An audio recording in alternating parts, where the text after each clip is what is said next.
Hey guys, how the hell are you? Let's do an all-new unbiased gear review. Today we are taking a look at this, the Halo Merus 7.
So first, let's take a look at the specs of this instrument. We have a neck-thru body construction with black Limba body wings and a California Buckeye Burl top. We have a multi-piece neck that has stripes of Wenge, maple, and Purpleheart. We have a pale moon ebony fingerboard with 24 stainless steel frets, Hipshot Open Gear locking tuners, an Evertune bridge, and Seymour, Duncan, Nazgul, and Sentient pickups. Okay, so let's just get right on into it. This is something that you guys have requested me to check out for a long time. I've seen it countless times in the comment section. Dude, please review a Halo. We need to know about Halo these days. We need you to do a review on Halo, whatever that means. But, okay, so here we go. We have a Halo. Let's go over it. Let's start off with checking out the build quality, which, just being honest here, build quality, pretty fucking good.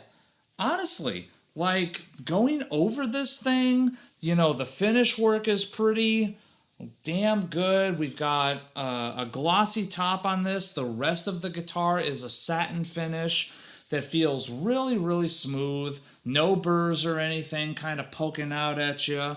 I mean, I've gone over this thing looking for any sort of finish imperfections. The only teeny tiny thing I can find, and I'll show a picture right here, is that right here in this little spot on the top, there is a little teeny tiny little dent.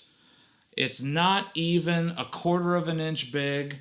That is the absolute only thing I can find on this entire guitar as far as the finish work goes. With regards to the fretwork was actually really, really good. I let this instrument get acclimated for about a day and a half before I took it out of the case after it arrived. And, after playing on this thing, I can confidently say that the fretwork is fine. There's no buzzing anywhere to be found on this thing. Everything is nice and level. And also the fret edges, while not super rounded off like an extreme high-end luthier would do, this is still exceptional fret edging in that there's no cheese grater feel here. It feels good. It's easy to play. There's no problems whatsoever with the fretwork. Keeping in line with that, also the nut itself is perfectly flush here. Just perfectly even with the fretboard edge. The fretboard edge itself is actually just a little teeny tiny bit rolled off too. I guess from a personal comfort standard, it could be rolled off a little bit more, but personal preference thing, I'm going to get to that in a minute, and I'm going to go over a few things I talked about with Marcus from Halo Guitars. We've got some lumen lace side dots here. The tuning is holding very, very steady thanks to the Evertune and the Hipshot tuners. The Evertune, this is probably the best setup Evertune that I've ever played on. It arrived here at the house in the perfect kind of zone that these Evertunes sit in, where I'm able to easily bend, but at the same time, everything has been remaining perfectly in tune ever since this thing arrived. It arrived in B standard tuning. It's still in B standard tuning. I haven't even had to touch the tuning machines. I can't stress that enough. This Evertune is doing exactly what it's supposed to do, and there's no noise that's coming from this Evertune either. So there's no like extreme string noise. Certainly not anything more than you would get from a normal Floyd Rose style bridge. If anything, it's a little bit more subdued than that. So I would call that a win as far as setting that sucker up. So other appointments on this thing that should be of note, this is just a personal preference thing. I'm not a big fan of the neck profile so much. I feel like this neck profile is just a bit too thick in the middle. It's definitely kind of a thicker C shape than what I would expect to see on an extended range instrument such as this. But I have been told that if you are interested in having a different neck profile, be it thicker, be it thinner, be it something like a Wizard 3 neck or a Jackson Dinky neck, or really any kind of neck profile you want, if you're able to properly articulate it and or measure what exactly you're looking for, Halo will do it.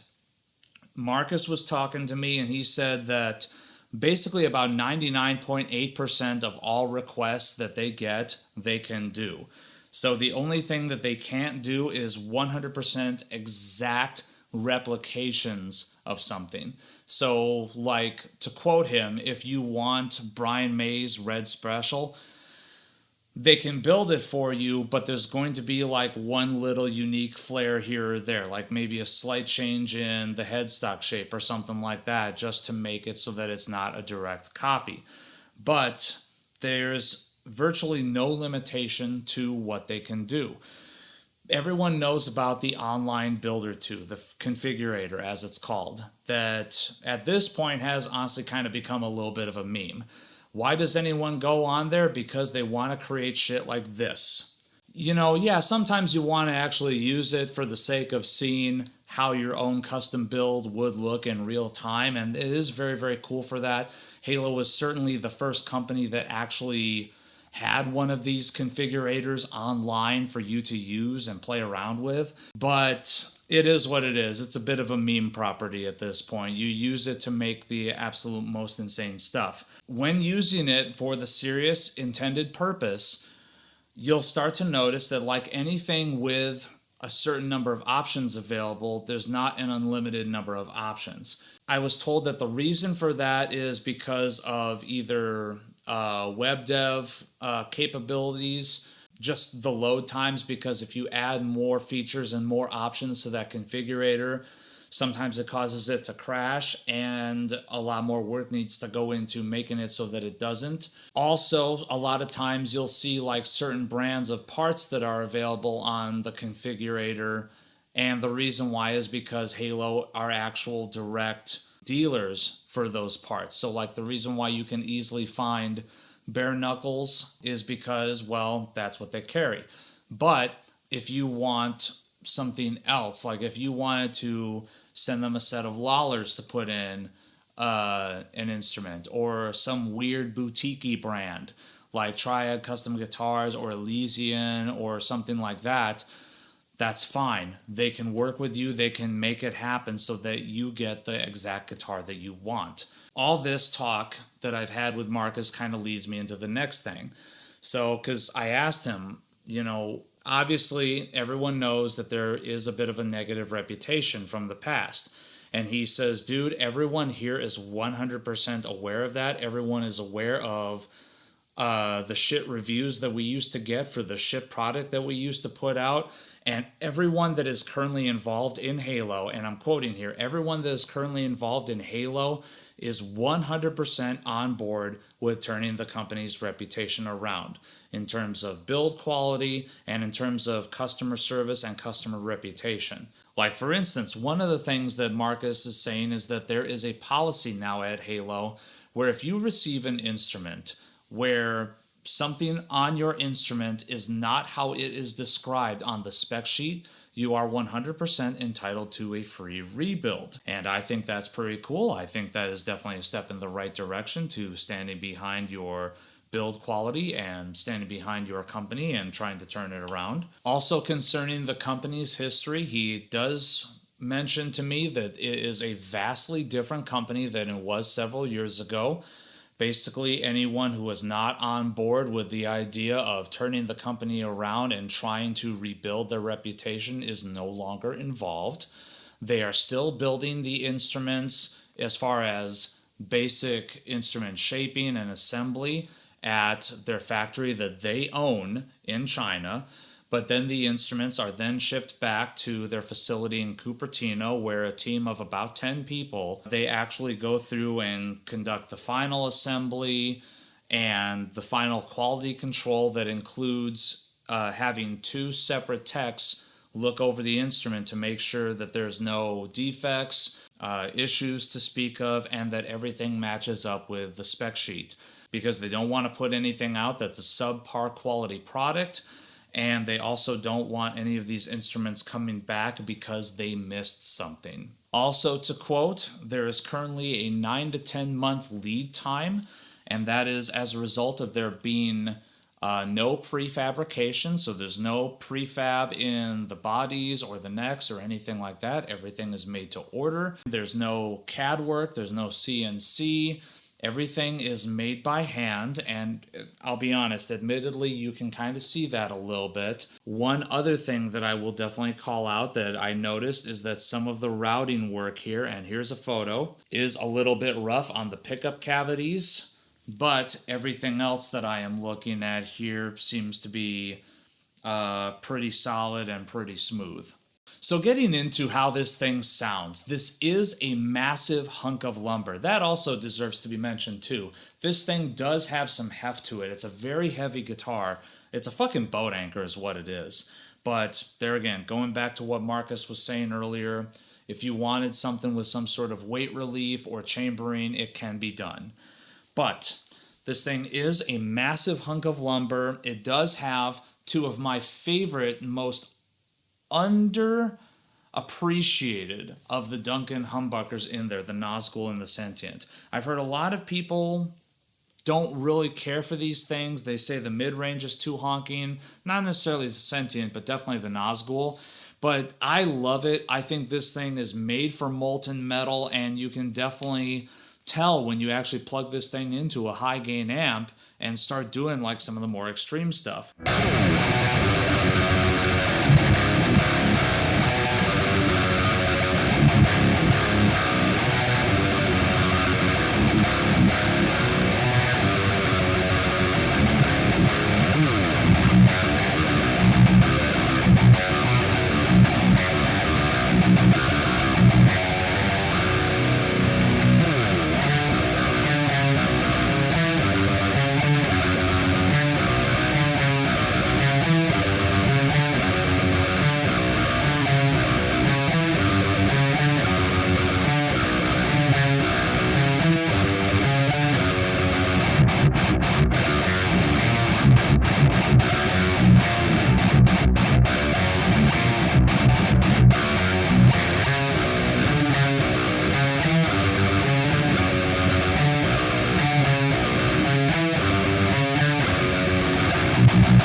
Moving on to the neck pickup.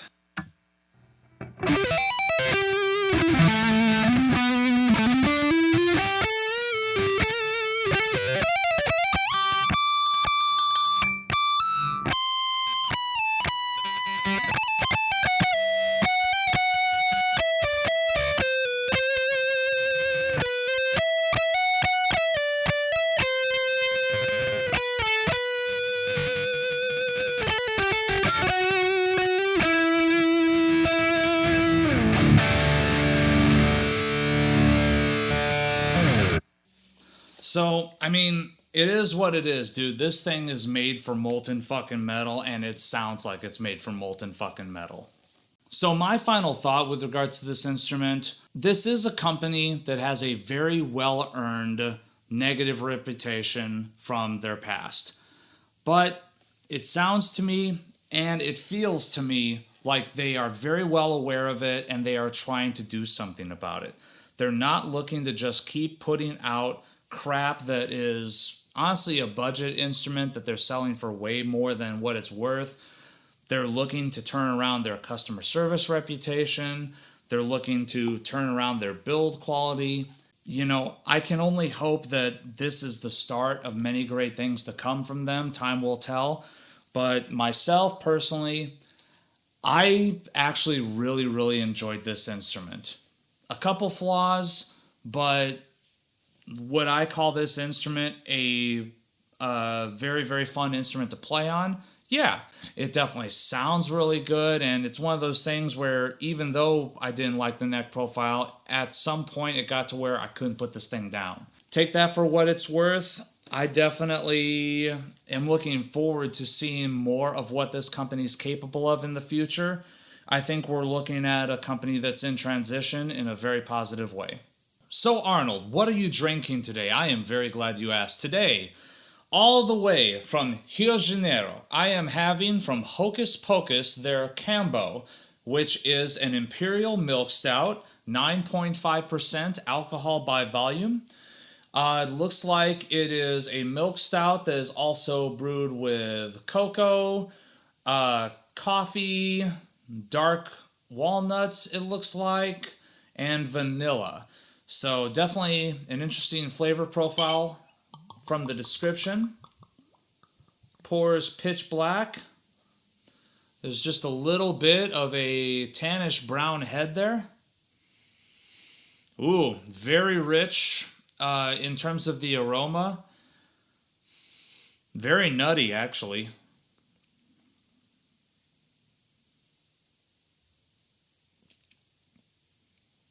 Oh, wow. Dude, that's really good.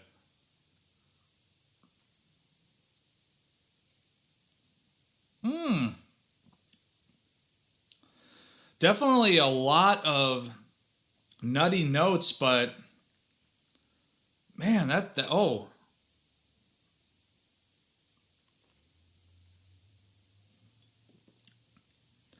Dude, I need more of this in my this is really, really good. This is rather exceptional, actually. It's definitely got a bit of an alcohol bite that is hitting me in the back of the cheeks, but still sweet.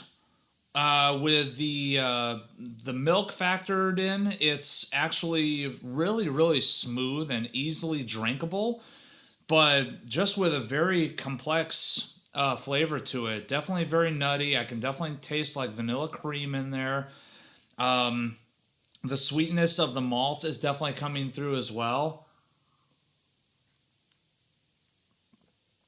And the coffee and the chocolate, although those are some of the first listed on the label, those are actually kind of subtle, which I really, really appreciate about this. I think like too many stouts, when they mention that there's coffee or there's chocolate in there, there's too much of it.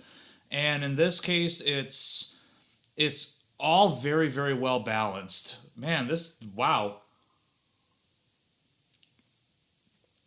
Yeah, that's ridiculously good. So if you ever go down to Brazil, seek this out. This is something I actually brought back with me from my last Brazilian vacation, and I'm really, really glad that I got to finally crack this sucker open, because man, is this good. Cambo from Hocus Pocus. So that's it for me. Like this video, subscribe to this channel, many more review videos to come. Find me on all various forms of social media. The screen name is always the same, Arnold Plays Guitar. And I hope to see you guys in the next video.